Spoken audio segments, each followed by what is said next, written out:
আসসালামু আলাইকুম। সবাইকে আমন্ত্রণ জানাচ্ছি এবি নিউজ সংবাদে। আপনাদের সঙ্গে আছি আমি সুমাইয়া মেঘলা। কুমিল্লার বরুড়ায় পথসভাস্থলে পৌঁছেছেন প্রধানমন্ত্রী তারেক রহমান।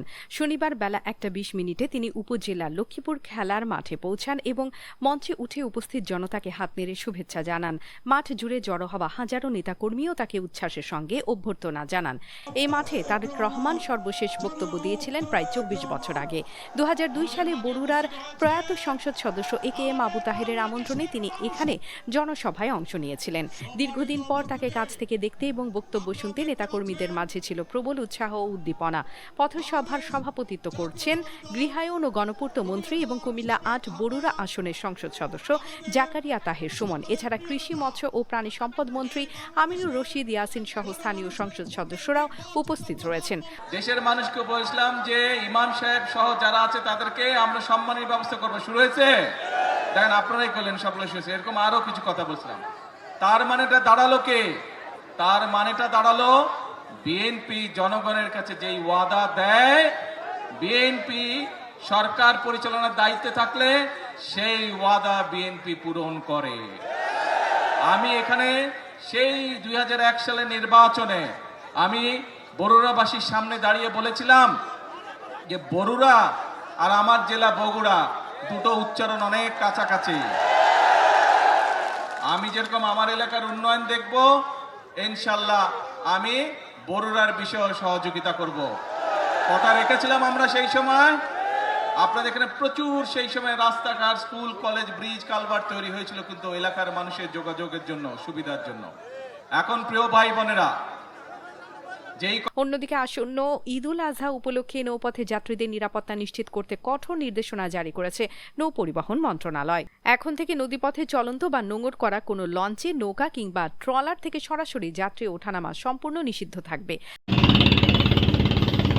একই সঙ্গে ঢাকা সদরঘাট সহ দেশের সব গুরুত্বপূর্ণ নৌঘাটে সার্বক্ষণিক নজরদারি জোরদার করতে নৌ পুলিশ ও কোস্টগার্ডকে বিশেষ নির্দেশ দেওয়া হয়েছে।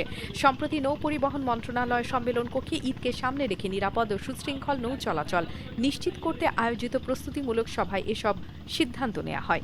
সভায় সভাপতিত্ব করেন নৌ পরিবহন মন্ত্রী শেখ রবিউল আলম। গত এক দশকে মোবাইল গ্রাহক, ইন্টারনেট ব্যবহারকারী এবং ডাটা ব্যবহারের ক্ষেত্রে উল্লেখযোগ্য অগ্রগতি সত্ত্বেও বাংলাদেশ এখনো মূলত একটি প্রযুক্তি ব্যবহারের বাজার হিসেবেই রয়ে গেছে। উচ্চ মূল্যে নিজস্ব প্রযুক্তি তৈরি, বৈশ্বিক সেবা রপ্তানি এবং মৌলিক প্রযুক্তিগত উদ্ভাবনে দেশটি আন্তর্জাতিক প্রতিযোগিতার তুলনায় বেশ পিছিয়ে, এমন পর্যবেক্ষণ তুলে ধরেছেন রবির head of regulatory and corporate affairs Shahed Alam. শনিবার রাজধানীর hotel intercontinental telecom and technologies reporters network Bangladesh TRNB আয়োজিত টেলিকম খাতের ভবিষ্যৎ, নতুন সরকার কি ভাবছে শীর্ষক গোলটেবিল আলোচনায় প্রবন্ধ উপস্থাপনকালে তিনি এসব মন্তব্য করেন। তার মতে দেশের ডিজিটাল অগ্রগতি মূলত ভোক্তা পর্যায়ে সীমাবদ্ধ, যেখানে প্রযুক্তি উৎপাদন ও রপ্তানি সক্ষমতা এখনও কাঙ্ক্ষিত পর্যায়ে পৌঁছেনি। অন্যদিকে পবিত্র ঈদ উল আজহাকে সামনে রেখে রাজধানীর মশলার বাজারে দামের চাপ বেড়েছে উল্লেখযোগ্যভাবে। গত এক মাসে পেঁয়াজ, রসুন, কাঁচামরিচ, জিরা ও জিরার গুঁড়া সহ বেশ কয়েকটি নিত্য প্রয়োজনীয় মশলার দাম লাফিয়ে উঠেছে। ব্যবসায়ীরা বাড়তি চাহিদা ও আমদানি ব্যয় বৃদ্ধিকে কারণ হিসেবে দেখালেও অতিরিক্ত দামে নাজেহাল সাধারণ ক্রেতারা। ঈদকে ঘিরে বাজারে ভিড় বাড়লেও খরচের চাপ নিয়ে উদ্বেগ প্রকাশ করছেন তারা। শনিবার রাজধানী রামপুরা বাজার ঘুরে দেখা গেছে কেজি প্রতি পেঁয়াজ বিক্রি হচ্ছে 45 থেকে 50 টাকায়, দেশি রসুন 120 থেকে 140 টাকা, কাঁচামরিচ 140 টাকা, আমদানি করা চীনা রসুন 180 টাকা এবং তেজপাতা 180 থেকে 220 টাকায় বিক্রি হচ্ছে। আদার দাম কেজি প্রতি 200 টাকা, ধনিয়ার গুঁড়া 200 থেকে 280 টাকা, হলুদ গুঁড়া 400 টাকা এবং 2 লিটার সয়াবিন তেল 440 টাকা। বাজারে প্রতিটি মশলার দামই যেন এক ধাপ করে উপরে উঠছে। ভারতের মধ্যপ্রদেশ হাইকোর্ট ঐতিহাসিক ভোজশালাকে মসজিদ নয় বরং দেবী সরস্বতীর মন্দির হিসেবে স্বীকৃতি দিয়েছে। ইন্দোর বেঞ্চের 2 বিচারপতি বিজয় কুমার শুক্লা ও অলোক অবস্থি হিন্দু পক্ষের পক্ষে রায় দিয়ে জানিয়েছেন যে ভোজশালা একটি ধর্মীয় মর্যাদা সম্পন্ন মন্দির এবং এখানে হিন্দুদের পূজা অর্চনার অধিকার রয়েছে। বহু বছর ধরে মুসলিম সম্প্রদায় স্থানটিকে কামাল মওলা মসজিদ হিসেবে দাবি করে আসছিল, তবে আদালত প্রত্নতাত্ত্বিক ও ঐতিহাসিক তথ্যের ভিত্তিতে সেই দাবি প্রত্যাখ্যান করেছে। রায়ে বলা হয়েছে ভোজশালা চত্বর এবং কামাল মাওলা মসজিদের বিতর্কিত অংশটি মূলত দেবী সরস্বতীর মন্দির হিসেবে পরিচিত ছিল এবং সময়ের সঙ্গে সঙ্গে এখানে হিন্দু পূজা অর্চনার ধারাবাহিকতা কখনোই পুরোপুরি বন্ধ হয়নি। আদালত উল্লেখ করেছে যে ঐতিহাসিক লিপি, সাহিত্য ও প্রত্নতাত্ত্বিক প্রমাণ এই স্থাপনাটিকে সংস্কৃত শিক্ষার কেন্দ্র এবং সরস্বতীকে উৎসর্গীকৃত মন্দির হিসেবে চিহ্নিত করে।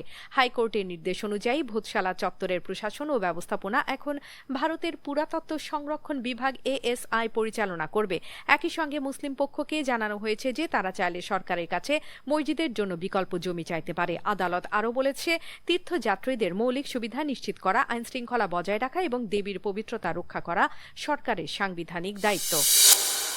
চীন যে বোয়িংয়ের কাছ থেকে 200টি উড়োজাহাজ কিনতে সম্মত হয়েছে, এর পেছনে যুক্তরাষ্ট্রের প্রেসিডেন্ট ডোনাল্ড ট্রাম্পের ভূমিকা রয়েছে বলে জানিয়েছে বোয়িং নিজেই।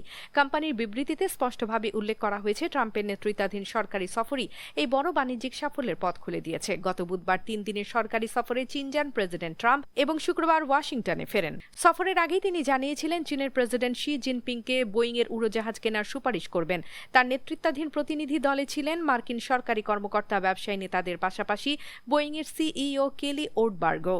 বোয়িংয়ের বিবৃতিতে বলা হয়েছে, আমরা চীনে অত্যন্ত সফল একটি সফর করেছি। আমাদের লক্ষ্য ছিল চীনা বাজারে প্রবেশ বাড়ানো এবং আমরা তা অর্জন করেছি। চীন আমাদের কাছ থেকে 200টি উড়োজাহাজ কিনতে রাজি হয়েছে এবং ভবিষ্যতে আরও উড়োজাহাজ কেনার নিশ্চয়তাও দিয়েছে। কোম্পানি প্রেসিডেন্ট ট্রাম্প ও তার প্রশাসনকে এই মাইল ফলক অর্জনে সহযোগিতার জন্য ধন্যবাদ জানিয়েছে। উল্লেখ্য, 2017 সালে ট্রাম্পের প্রথম চীন সফরেই বোয়িংয়ের সঙ্গে বড় চুক্তি করেছিল বেইজিং। এরপর দীর্ঘদিন কোনো বড় বাণিজ্যিক লেনদেন হয়নি। এবার 3 দিনের সফরে আবারও বড় অর্ডার পেল বোয়িং। লিভারপুল যেন দ্রুতই এই মৌসুম শেষ করতে চায়, পারফরম্যান্স বা ভাগ্য কোনোটি তাদের পক্ষে নেই। সব প্রতিযোগিতা মিলিয়ে অলরেডরা ইতোমধ্যে 19 ম্যাচ হেরেছে। সর্বশেষ অ্যাস্টন ভিলার কাছে 4-2 গোলে হার তাদের আগামী মৌসুমের উয়েফা চ্যাম্পিয়ন্স লিগে খেলা অনিশ্চিত করে তুলেছে। বিপরীতে এই জয় ভিলা নিশ্চিত করেছে তাদের চ্যাম্পিয়ন্স লিগের টিকিট। এই ম্যাচের আগের অ্যাস্টন ভিলা 30 বছর পর কোনো বড় ট্রফি জয়ের স্বপ্ন দেখছিল। আগামী বুধবার তারা উয়েফা ইউরোপা লিগের ফাইনালে মুখোমুখি হবে জার্মান ক্লাব ফ্রেইবুর্গের। তার আগে লিভারপুলকে হারিয়ে প্রিমিয়ার লিগের শীর্ষ 5 নিশ্চিত করল উনাই এমেরির দল। তাই তার কণ্ঠেও ছিল সন্তুষ্টি। চ্যাম্পিয়ন্স লিগে ফেরা নিশ্চিত, এখন উপভোগ করতে চান ইউরোপা লিগের ফাইনাল। অন্যদিকে পাকিস্তানের বিপক্ষে সিলেট টেস্টের শুরুটা মোটেও ভালো হয়নি বাংলাদেশের। রানের খাতা খোলার আগে আউট হয়ে যান ওপেনার মাহমুদুল হাসান জয়। এরপর তানজিদ হাসান তামিম ও মুমিনুল হক ফিরে গেলে স্বাগতিকদের স্কোর দাঁড়ায় 63-তে। তবে মধ্যাহ্নভোজের আগে আর কোনো উইকেট না হারিয়ে বাংলাদেশ সংগ্রহ করে 101 রান। ক্রিজে আছেন অধিনায়ক নাজমুল হোসেন শান্ত 26 এবং মুশফিকুর রহিম 18। তাদের জুটিতে এসেছে 38 রান। এর আগে টস হেরে ব্যাটিংয়ে নেমে বাংলাদেশ একাদশে 2টি পরিবর্তন আনে। সাদমান ইসলাম বাদ পড়ায় অভিষেক হয় তানজিদ তামিমের, আর এবাদত হোসেনের জায়গায় দলে ফেরেন শরীফুল ইসলাম। দর্শক, এতক্ষণ আমাদের সঙ্গে থাকার জন্য ধন্যবাদ। সর্বশেষ সংবাদ পেতে চোখ রাখুন আমাদের ওয়েবসাইট www.abnewsinternational.com-এ। সেই সাথে ভিডিও নিউজ পেতে যুক্ত থাকুন আমাদের ফেসবুক পেজ ও ইউটিউব চ্যানেলে।